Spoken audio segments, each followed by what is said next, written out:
عندم سيخم زرزر زينا انه زيناتات ترجم زدالولنا ابراهام تسفالو ليك خنسعب كأربعين كوينات اب تግራይ ካብ ዝጅምር ንድሓር ካብ ሕዳር ንመርሕነት ክልል ትግራይ አጋጢሙ ዝነበረ ዓይን መርፍኡ ዝጠፍኦ ክፉእ ግዜ ማለት እውን አንጻር ወረርቲ ገጢምካ ንምስጋር ከቢድ عاوت ممصاص ጸልማት መሲሉ ዝተራኣየሉ እዋን ነይሩ ክብሉ ፕሬዚደንት ክልል ትግራይ ዶክተር ደብረጽዮን ገብረ ሚካኤል ተዛሪቦም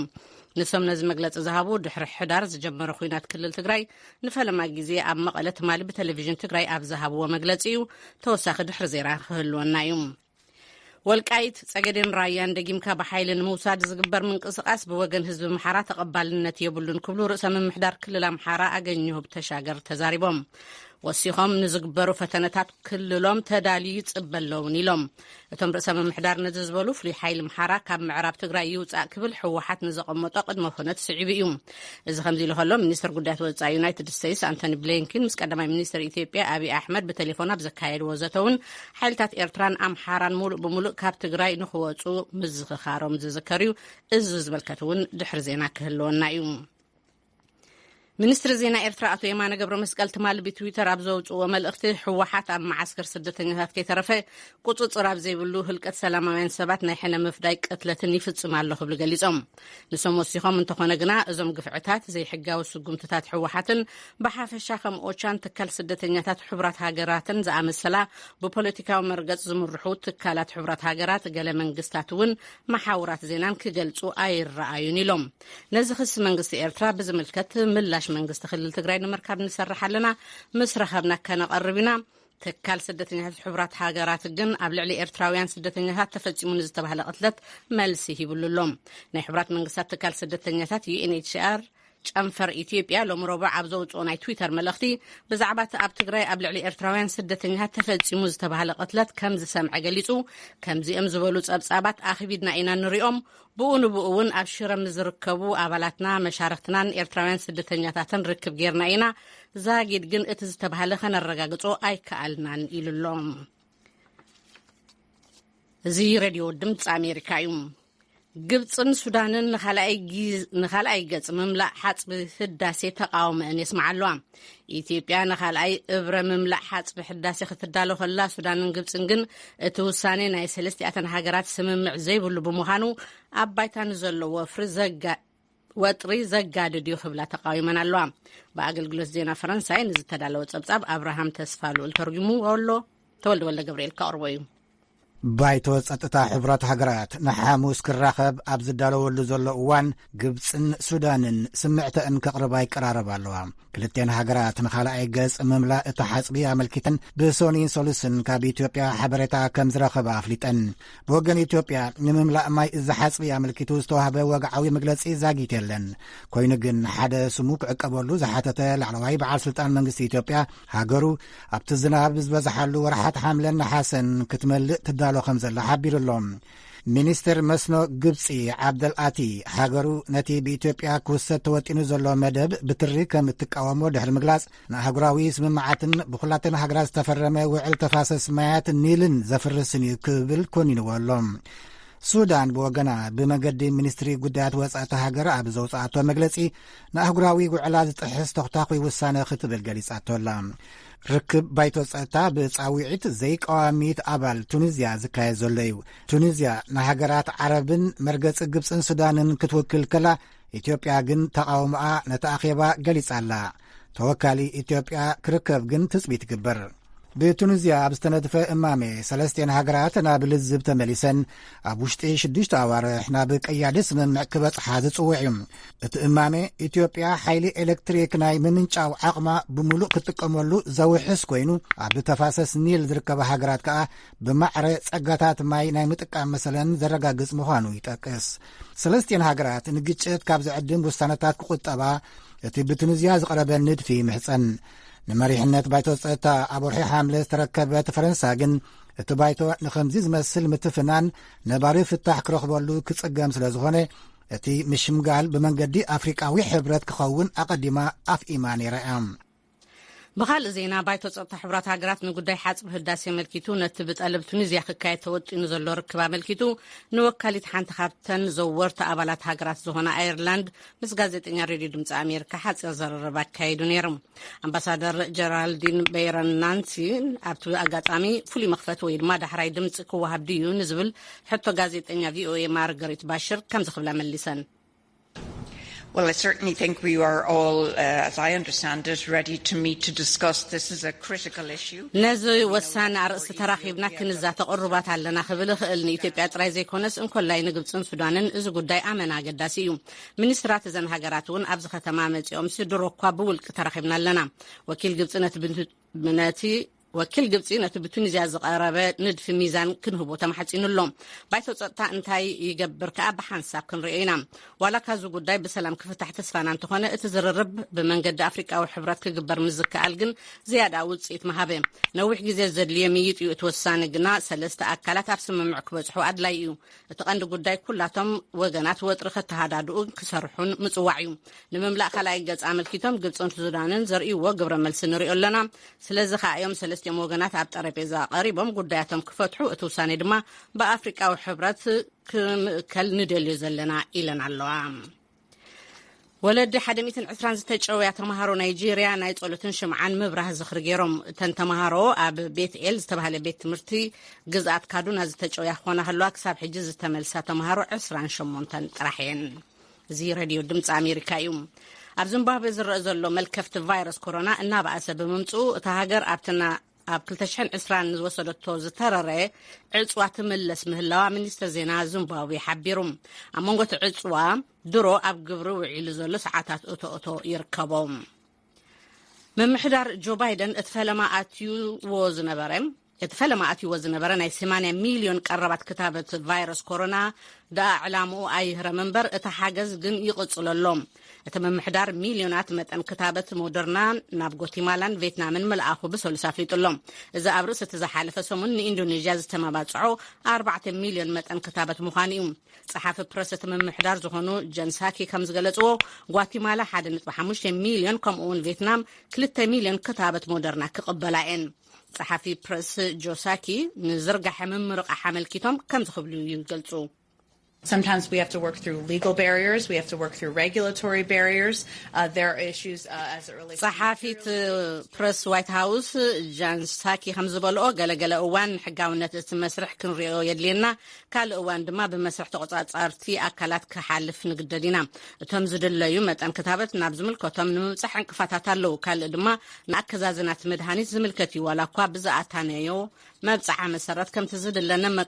مقارحو دا أنا هاللمبر قال خفالو جن تنتقبلت هاجرات زملكتي لنا اللوام شحوكا أمريكا خبت مبصعة أتوتو 8 مليون متن حاجز كتابة فرق طراكة الأختخ ألمبر نزيقاتات بزقبرت مبصح كتابة جن اتمم محدار عقبي بريزيدنت جو بايدن نزم الكيتم كم زيلهم By the end of this week, we'll have reached the mark of 160 million fully vaccinated Americans.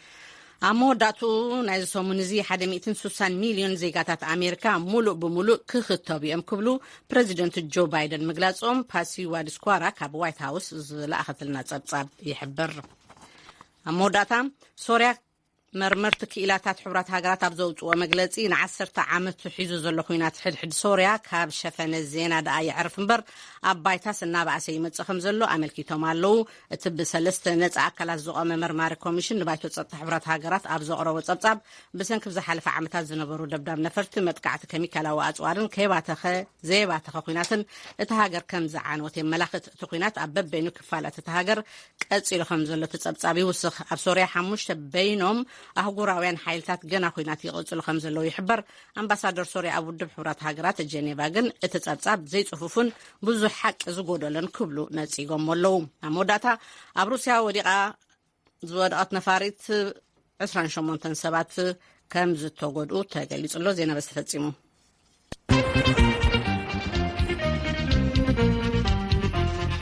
زينا كيسمعوا صنيحهم كاب من يافوركي قنيرنا خنحلفنا بدح زينا دمص أمريكا يقوم سمعوا زلهم بريزيدنت خليل تግራይ دكتور دبرጽዮን ገብረ ሚካኤል ኣብ ትግራይ ኩናት ካብ ጅምር ዳሓር ኣብ መቐለ በቴሌቪዥን ትግራይ ኣብ ዝሃቦ መግለጺ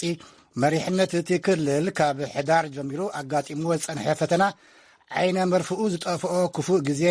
ኣንጻር ወረርቲ ገጢምካ ንምስጋር ከቢድ ዓወት ምምጻእ ጸልማት መሲሉ ዝተራእየሉ እዋን ነይሩ ኢሉሎ በትረ ስልጣን ተርጊምዎ ኣሎ። ዶክተር ደብረጽዮን ገብረ ሚካኤል ኣብ መደረኦም ብውዲትን ብዘይሕጋዊ መገድን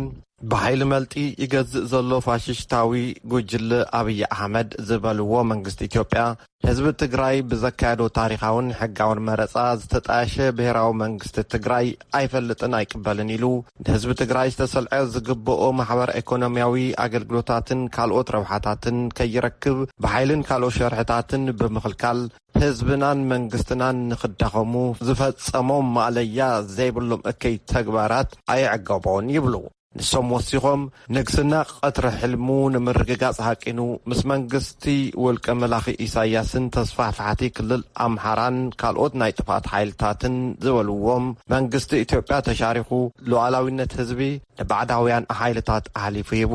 ኣብ ታሪክ ህዝብታት ድማ ተራእዩ ዘይፈልጥ ክህደት ፈጺሙ ኢሎም ኣብ መኽፈቲ መደረኦም ብቐንዱ ካርታ ትግራይ ካብ ዓለም ንምጥፋእ ህዝቢ ትግራይ ድማ ካብ ገጽ ምድሪ ንምስዋር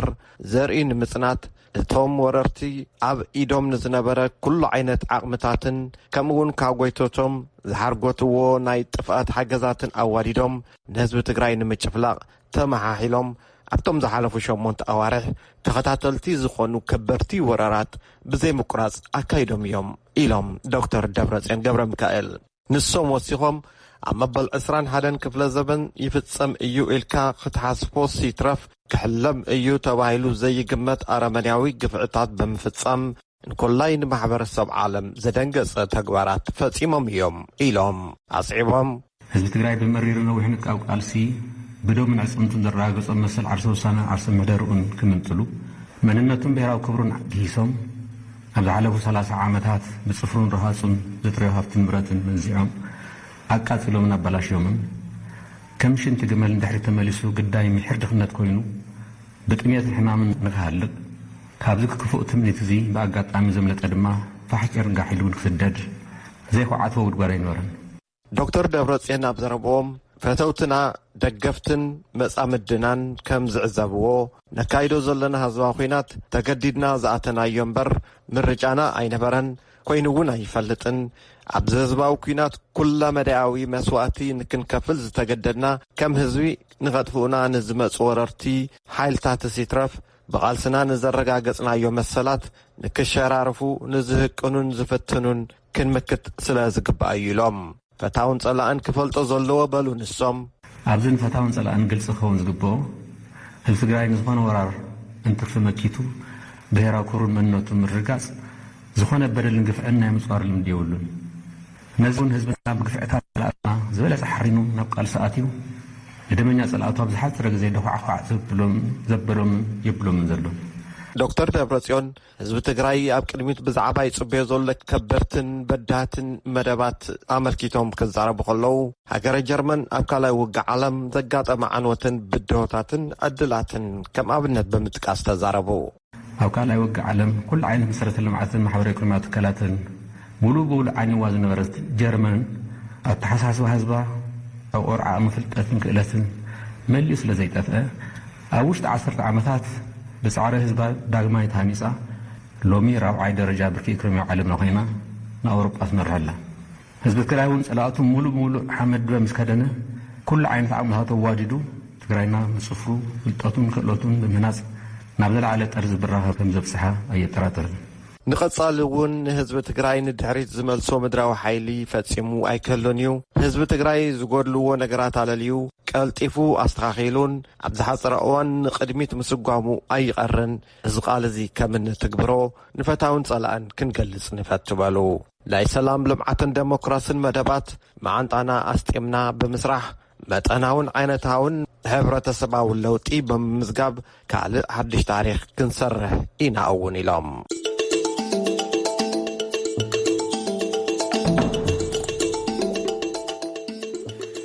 የቀኔልና በትረ ክንሓልፍ ካብ ድምፂ ኣሜሪካ ንወልቃይት ጸገደን ራያን ደጊምካ ብሓይሊ ንምውሳድ ዝግበር ምንቅስቓስ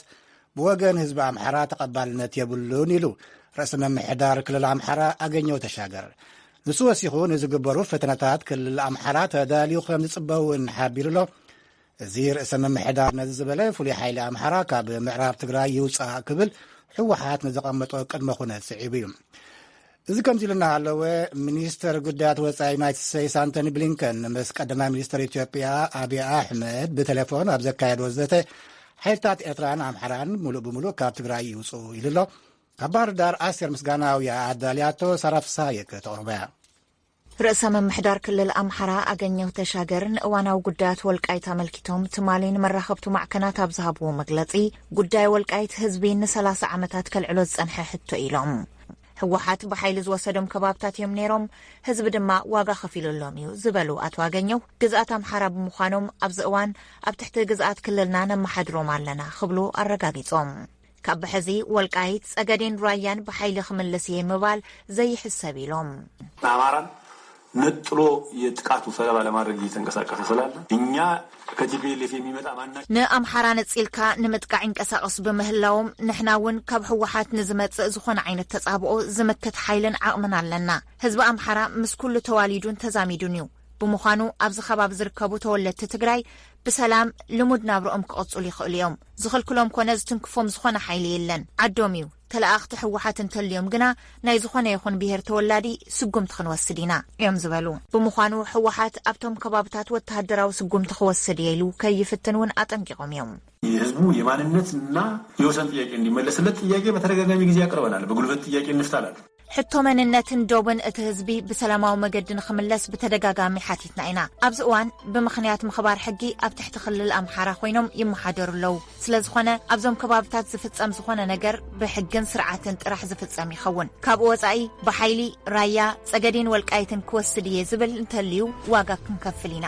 መንግስት ፌደራል ኢትዮጵያ ኣብ ክልል ትግራይ በይናው ምቁራጽ ተጻብኦ መውሳኑ ስዒቦ ህወሓት ካብ ዘውጽኦም በዓል 7 ነጥቢ ቀድመ ኹነት እቲ ሓደ ፍሉይ ኃይለ አምሓራ ካብ ምዕራብ ትግራይ ይውጻእ ዝብል እዩ ከምኡውን ቀደም ክብል ወሃብ ቃል ህወሓት ጌታቸው ረዳ ንሮይተርስ ከም ዝበልዎ ኣድላይን ተኾይኑ ጸላእትና ስጋብ ኤርትራን ክልል አምሓራን ኬድናውን ከነሳድ ዶሚና ምባሎም ዝዘከር እዩ إذا خمزيلون هلو منيستر قدات وصاي أنتوني بلينكن تمالي مسقدماي منيستر إثيوبيا أبي أحمد بتليفون أبزكايد وزته حيلتات أمحران إيرتران كاب تقراي ملؤ بملؤ كوات زهابو متحساسة بزملكت